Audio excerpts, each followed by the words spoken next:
To kick it off, we talked about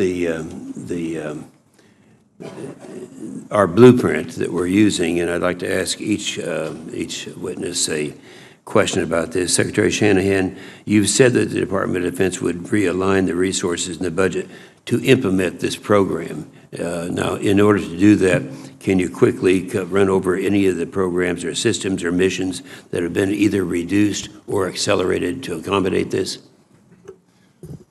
Thank you, Mr. Chairman. I would highlight in this year's budget 3 major structural changes in terms of being able to accelerate.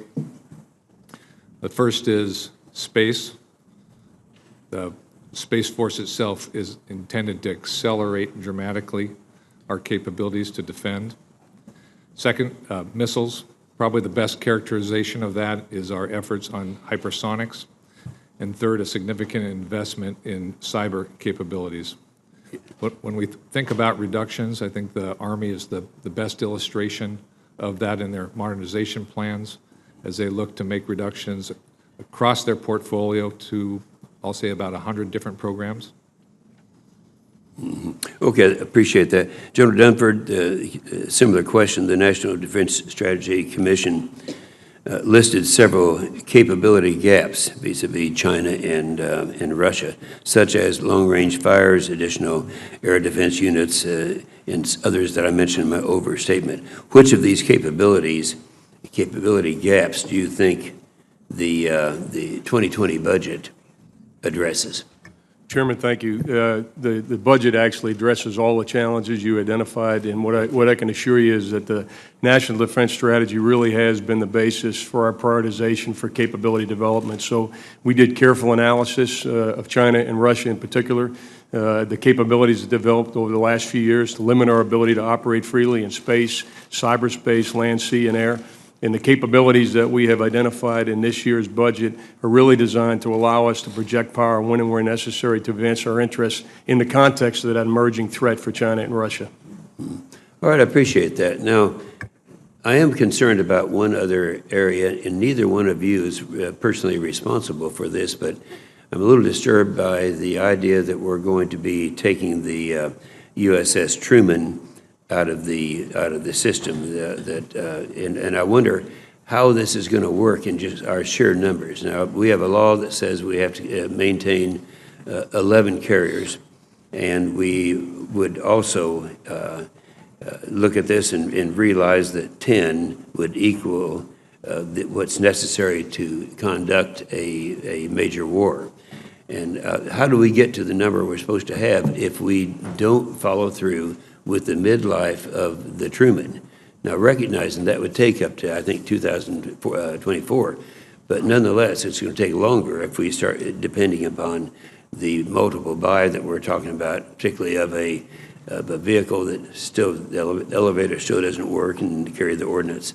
So what's your thought about that? How are we going to, number one, comply with the law that we have? In fact, Mr. Norquist, this might be a good question for you because you're into these issues also, and still not follow through with our original plans with the Harry Truman. Anybody? Why don't I lead off? First of all, I think the Truman decision represents some of the strategic choices we made in this year's budget. It was a very difficult decision for us. Carriers represent now and in the future critical force structure for the Navy. The Truman decision was made in concert. It was an integrated decision with our 2-carrier buy. Let me walk through the benefits of the decision and then potential off-ramps so that we don't find ourselves in a difficult situation. So the first is that with this decision of the 2-carrier buy and to not refuel the Truman, our lethality of our carriers and capability increases with the new carriers.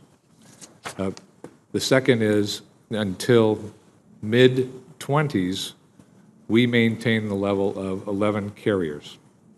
The third is, and part of the calculus here was to maintain employment. In fact, with this decision, we grow employment in the industrial base. We needed to make sure not only that our shipyards maintained their employment there's actually growth, but also the supply chain. And the last is that the funds that we freed up from making these decisions are invested in the future force. The decision for 2 carriers saved $4 billion. Yeah.